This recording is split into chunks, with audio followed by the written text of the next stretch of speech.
I'm ready. Okay. Hi, I'm Desiree. I'm Steve. And we have a YouTube channel. It's called The Almost Daily Des.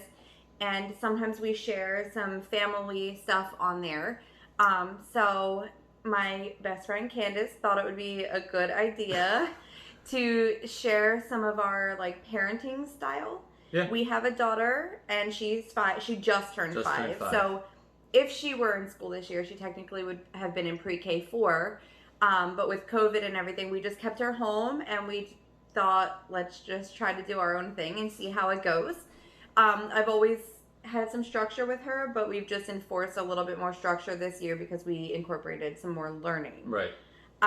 So Candace wanted me to go over some of the stuff that we do with her, thinking that it might help somebody, and hopefully it does. So in the midst of us talking about what we do, we've recorded some of her daily life to share. So we also have other videos on our channel that show her learning and different things that we do with her, like family activities and stuff. Yeah, we have a playlist called Life with the Lawlesses, and that's kind of like our whole family thing. And we'll continue to share stuff under that playlist. So the main thing that our child needs is structure and routine. And if that routine gets thrown off even a tiny bit, the whole day is chaotic. So we have house rules. And we go over them every morning so that she knows what they are. She knows what they are anyway, but it reinforces it in that way. Like if she's not following one of those rules, it's fresh in her mind. And then we also have a schedule. I do not schedule the whole entire day. I schedule from wake up until lunch. Right. So Lunabelle can tell you what her schedule is. She goes over that every morning. She knows it inside and out, and sometimes will correct us if we say the next thing and it's not the right next thing to do. Right. So wake up, make your bed, brush your teeth, eat breakfast, wash your face, get dressed, do learning, snack time, playtime with no TV before lunchtime. All right, and then we have that little paper clip on the side, right? And what do you do with that paper clip? Oh, you switch it up and down to all different sizes. Let's go over my rules now. All right. So it's listening ears, practice patience, nice words, keep your hands and feet to yourself, inside voice, and ask for permission. Oh, cool. So do you know how to read those words? Or do you know what the pictures mean? Well, I know what the pictures mean, but I don't know the words because I'm just a kid, so I still don't know it. Right. So the pictures help you understand what it says, right? Yeah. All right. And do you the reason I don't have too much schedule in the afternoon is because I just kind of play it by ear by the day. We don't let her watch TV all morning. So if we're having a good day, we might let her watch some TV after lunch. Like today wasn't the greatest day. No. So she will be doing a craft because she needs to refocus. So really our afternoons are just play it by ear. If we have errands to run or something like that, that gets done in the afternoon. So yeah, rules, schedule, and then she does learning. So we have been doing highlights with her. The brand highlights that send the books, and they had a learning package. It's like a school program. You could select the level, pre-K 3, pre-K, kindergarten, whatever level they're at, and they send something every month. Usually 2 workbooks and an activity book, and then you work through these things throughout the month, and they finish it. They get a little certificate. You write their name on it. They put a sticker on a little progress board, and it really helps, I guess, promote keeping them on track and giving them a little bit of something to look forward to. She does get really excited when she sees that she gets her certificate. When she completes the book, she gets a flag that she gets to put up along with the certificate. So we keep these on our pantry door so that she can feel that sense of accomplishment and feel proud of everything that she's completed so far. So we do that every morning. So she wakes up and she's been doing most of this stuff. And this is a good thing about the schedule is it promotes her doing it independently. She's been doing a lot of this stuff since she was about 2-3 years old, but I would have to continuously tell her, like, okay, go make your bed. Okay, it's time to brush your teeth. Now that we have the schedule, she just can do that on her own without me having to repeat myself. Right. So it's good for her because she feels independent and she feels like she's doing it. And it's good for me because I don't have to continuously tell her, do this, do this, do this. Also, you were helping, in the beginning you were doing it with her. And then helping her make her bed until she was to the point that she could do it on her own. So, like, she wakes up, makes her bed, has breakfast, and then she gets cleaned up, brushes her teeth, washes her face, gets dressed, and then she comes to the table and she sets up a learning station. So that's the thing, too. We've set a specific area. So it's our kitchen table. We don't have an office or anything. No. But she has, like, a placemat that she puts out and her books that she puts out, and she gets everything set up for her day. Into the red. Then before painting, he shakes his head. I changed my mind. I'll use blue instead. I like red, says Mike, but I also like blue. Oh, wow, says Mike. I like purple, too. Okay? So circle the 2 colors that Mike uses to paint. Do you remember the 2 colors? He used, no, on this page. He used blue. He used 2 colors. Do you remember what they were? Blue and red. So circle blue and red. So let's see, spatula. So if they made a fort, where did they hide it? They might put it down somewhere, or put it in their pockets, or in their boots somewhere. Maybe. That's all good hiding places to put a shovel. Oh, I think I found it. So after she does her learning, she has a snack. Because it's usually a little while after breakfast. We let her do a healthy morning snack. And then from that until lunchtime is playtime. But it's independent play, meaning we're not playing with her. And it's playtime with no TV or electronics. Yes. Toys, imagination. She has to completely use her brain on her own. Whatever she wants to do. And it's better for her. She'll immerse herself into the playtime more. And we decided to do that because I just, like, noticed that I was letting her play and the TV would be on, and then she wouldn't even be playing because she's just zoned out.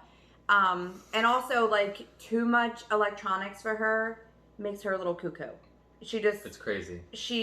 And he's noticed. And we don't let her watch YouTube at all. We learned that when she was about 2. We put on, like, these little YouTube Kids we downloaded kids with the videos, and it made her focus worse. Her focus was not there at all. Yeah, because she'd see the video, then she'd see the other videos at the bottom, and she would be like, she would watch something for about 3 seconds. And then click, and then click, and then click. And then that's, when that happened, that's how she would act in her everyday life. Yeah. It was 3 seconds. 3 seconds, 3 seconds, 3 seconds, 3 seconds. So we only let her watch, like, Disney Junior, Nick Jr. That's really it. It's the only 2 channels she really watches. And then she does have a tablet, but everything on there is, like, learning oriented. So she has ABC Mouse on there. She has a Doc McStuffins, like, baby nursery game. She has a cooking game. So we don't let her just do things that have no purpose. And she doesn't get to play on her tablet often. No. It's a privilege that we allow her to use. It's not something that after lunch she just grabs her tablet and sits on it the rest of the day. Absolutely not. So if we let her watch TV, it happens after lunchtime, and I control that. Right. It's either like you can watch a movie, like maybe two TV shows, and then again the TV gets shut off and you go back to, like, playing. But then maybe we'll play with her, or if it's nice out, she can go outside and play, or like today we're gonna do a craft. And also I want to say that, like, sometimes we do let her listen to music while she's doing her playtime with no TV. We let her listen to music, or today she requested on Disney Plus, they have a Dory Reef Cam. So it just looks like fish swimming by, and it has, like, ocean noises. So there is some background noise, but it's nothing that will distract her from being immersed into her playtime. Looks like here. So this is her snack. So she's having apple slices and one of these little Danimal smoothies. And then I always give her like a water for the day. She's allowed to have juice with breakfast. That's pretty much it. Then we switch to water. How's your snack? Good goody. Good goody. So I let her set up her playtime for no TV out here. And sometimes I put music on her, or if you have Disney Plus, we like the Arendelle Yule log. I don't mind something being like in the background as long as it's not like a show that's going to be distracting her. But I wanted to show you too, if you have Disney Plus, I've also discovered this Dory Reef Cam. So it just has like aquarium type noises, like underwater noises. But I think this is cute to have in the background. So I just discovered it the other day. So I'm going to have this on today while she's doing her playtime.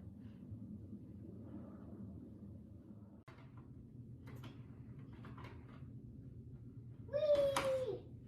Whoa, she went down this way. I don't know. Lily, stop your turn. Okay. Her bedtime routine. Bedtime routine. Again, everything we have has that structure. It's the same thing every day. Yeah. Because if not, she freaks out. Yeah. So after dinner, she knows immediately she finishes dinner. Cleans She up her cleans mess. up her mess, throws stuff in the trash, puts it in the sink, wherever it belongs, and then she goes to her room to get undressed and get ready for her bath. Yep. So she has her bath, and then just depending on the time of day, sometimes she still has some time after her bath. So whether she has an hour or whether she has 20 minutes, I set a timer. So she has the timer in the tub, and then when she gets out of the tub, she has a timer up until bedtime so that she knows, like, okay, now it's time that I go potty and I get in my bed. And we both take her to bed, and every single night we read a story. So that's the same thing every night. Sometimes she picks a story. Sometimes we pick the story. Sometimes she wants to read the story. If it's a story that we've done several times, she kind of memorizes memorizes it, and then sometimes she's like, well, I want to read it. And we let her. She'll make up her own words to the story The that are pictures. somewhat similar to the story. Yes. So I think the main thing that we've decided is just that structure is key. Yeah. And it makes our life easier. It makes her just behave better. And I do want to say that we have a newborn in the house as well. And that was something that I really wanted to focus on and to keep consistent was her schedule, because she had a schedule prior to this, and I wanted to make sure her schedule stayed the same once the baby came. And it also helps her not feel left out because everything's the same. We don't just skip her story time now because the baby's crying. The baby's crying. If the baby's crying, the baby comes in the bedroom and cries through the story time. But it still just happens. Yeah. Mother Duck was very happy today. 6 of her eggs had hatched. She now had 6 yellow, fluffy ducklings to take care of. They all watched as the last egg began to hatch. Thank you so much for hanging out with us today and watching. We by no means have it completely together, and a lot, like today was a struggle, to be honest. This is all stuff that we just learned kind of on our own from doing it. We didn't take parenting classes. No. We didn't do any of that stuff. This is just what works for us, and right. hopefully in figuring out what has worked for us and for our family, maybe some of this could help somebody else, and that's right. really just all we're hoping, is that some of the parenting that we figured out can help another family or another child. Right. So what you do also have to remember is every child is different, like what their needs are, how they react to certain situations. You know, each one is going to be different. So what works for us may not work for someone else. For everybody. But it's worth a try. Yeah. And then maybe you'll see something from that you'll be able to adapt and say, this is what works for me. Out of everything we shared today, if you could just find one thing that maybe helps your family, that would make us feel great. And like I said, we do have our YouTube channel and our Life with the Lawless playlist, and we'll try to continue. We just did like daily vlogs, really, or weekly vlogs. And if we share stuff through there, you know, hopefully that will help too, and we'll keep doing that. So yeah. Thank you for watching. Thanks for watching. We appreciate it. Bye. Bye.